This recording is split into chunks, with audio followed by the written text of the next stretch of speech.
What is up, guys? Welcome back to Just a Guy on My Lunch Break. So I want to discuss really quick Eddie Hearn, who's the biggest British boxing promoter that we have, and his discussion with Jake Paul. They made kind of a deal. There was this little back and forth between them at an event that took place recently where they were co-promoting it together, MVP, and then, of course, Eddie Hearn. They talked about possible matches for Jake Paul, which Jake Paul, you know how he loves to bet things.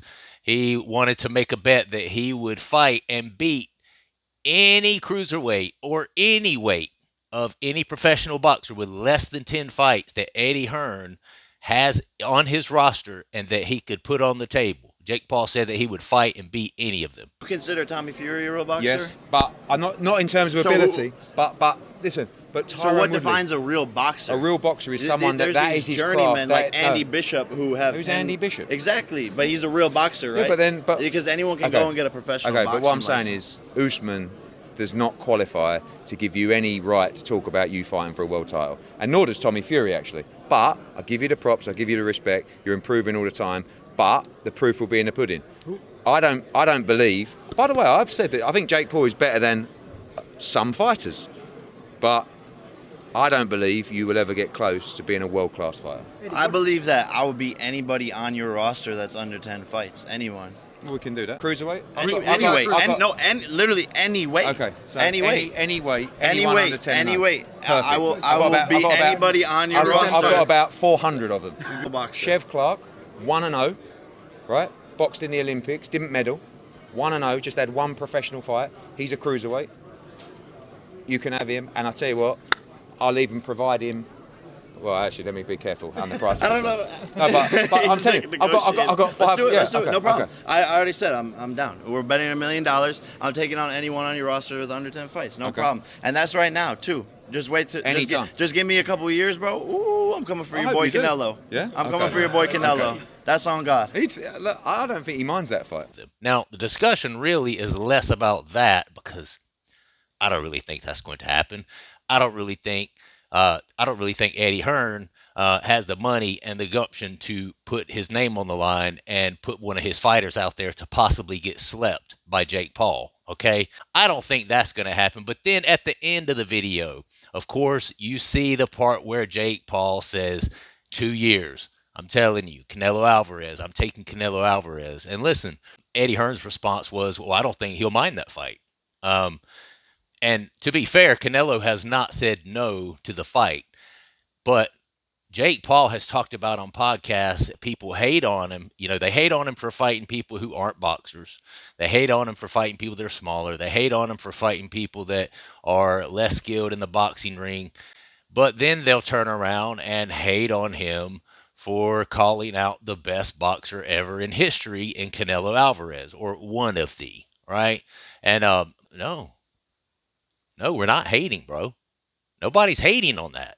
I mean, people are going to speak their opinions. That there are people that think that there's no way on God's green earth you're going to beat Canelo Alvarez with the amount of experience you have in boxing versus the 62, 64 fights, something like that Canelo Alvarez has. So people are going to speak their minds when they say, oh, you ain't going to beat Canelo Alvarez. But nobody's hating, bro. Just by virtue of people saying they don't think you'll win it, that doesn't mean people are hating on you in the same way that they're hating on you when you go and fight a 58-year-old out of his prime Mike Tyson. Those are two totally different things. The Canelo thing, that's completely different. That's not hate. That's people speaking what they believe to be the truth, that you would not win the fight, okay? Now, I have a specific stance on this that probably is a hot take, to be honest with you, and probably is a take that a lot of people would disagree with. I think that Jake Paul could potentially give Canelo Alvarez some problems in the ring. Corey, what the hell are you talking about, bro? Canelo Alvarez is one of the best ever. Jake Paul's been training for 5 years. He is mediocre at best. What the hell are you talking about? Here's what I'm talking about. Canelo Alvarez has taken 2 losses in his career out of all of his fights. One of those is to a guy named Dimitri Bivol, who was what? What did Dimitri Bivol have that most of Canelo Alvarez other opponents not have? Well, for one thing, he fought him up at light heavyweight as opposed to super middleweight where Canelo is usually used to fighting. So Bivol was a bigger individual. Bivol is 6 foot tall. Bivol had something like a 75-inch reach. Okay, I wouldn't say Bivol was a better boxer than Canelo, but he had some of the intangibles that a lot of Canelo's other opponents don't. And I want to tell you something that a lot of people aren't considering. They're only looking at the skill of Canelo Alvarez and not looking at these intangibles. Canelo Alvarez is 5'7", guys. He's a tiny individual. Okay? Jake Paul is 6'1". Not a tiny individual. Canelo Alvarez has a 70-inch reach. Jake Paul has a 76-inch reach. And another thing, this is a win-win for Jake Paul because if he goes in there and even survives to a finish, to a decision with Canelo Alvarez, his response afterwards will be, well, hey, I dared to be great. I stepped in there with one of the world's greatest boxers. That's a dream I had. I achieved that dream. I didn't get over the hump, but nobody expected me to. I was fighting Canelo Alvarez, for God's sakes. And he wouldn't be wrong. He wouldn't be wrong. You know, the narrative after that would be like, well, of course he didn't beat Canelo Alvarez. What the hell was everybody thinking? Of course he didn't beat him.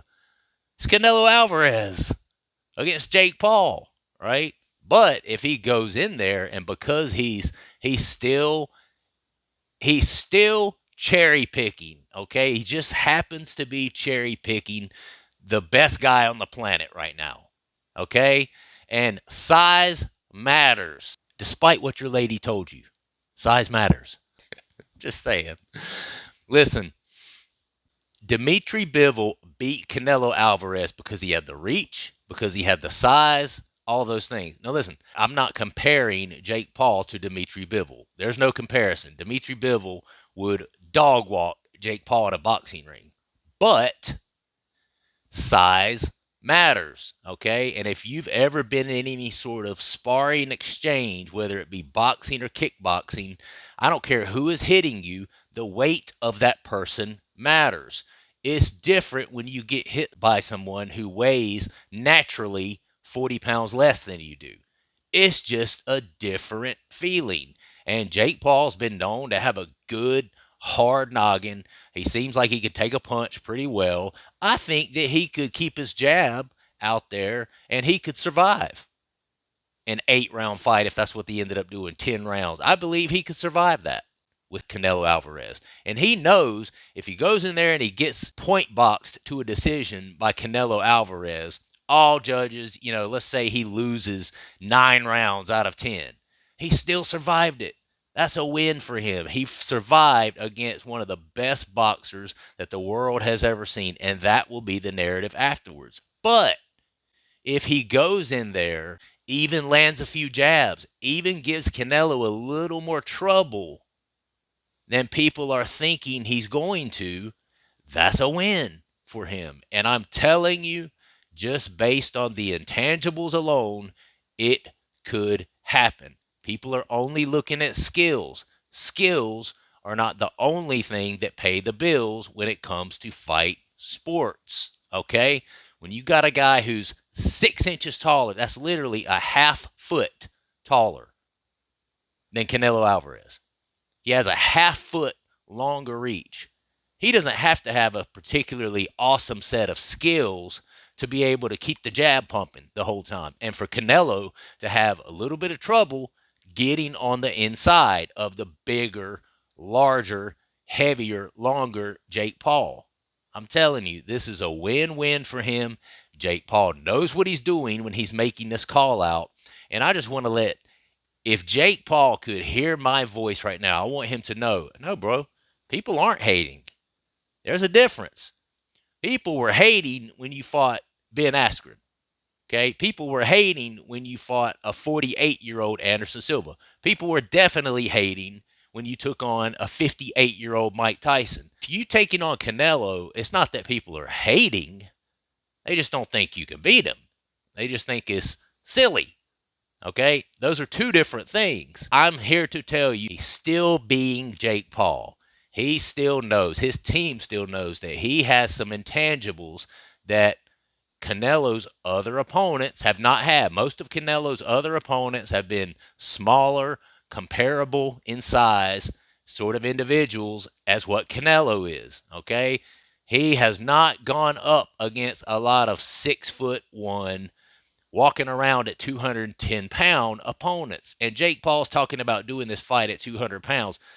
You couldn't get Canelo Alvarez up to 200 pounds. I mean, he might walk around at 190, 195 directly after a Thanksgiving dinner.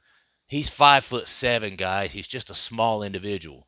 But I just got to put it out there. Listen, Jake Paul is doing what Jake Paul does best. People aren't hating on him. People are thinking that he's full of shit when he thinks that he can win this fight. And listen, I don't think that Jake Paul thinks that he can beat Canelo Alvarez, okay? And I think Eddie Hearn is right. I don't think that Jake Paul will ever beat a Canelo Alvarez. But even if he can go in there and not get finished and stay on his feet the whole time and not get dropped and maybe even push Canelo back a couple of times just by virtue of being the bigger, longer, stronger individual in there, that's a win for him. That is a win. If it's not a physical win, it's a moral victory. Okay? And so that's what I got to say about that. The saga continues. Will Jake actually step in the ring with this 1-0 cruiserweight that Eddie Hearn was talking about? I'd like to see that. He only has one fight, but he fought in the Olympics, so obviously his skill level is good enough to get in there and compete. So, yeah, that's it. Subscribe to the channel, like the video, and comment down below. I will see you guys on the next one. Peace.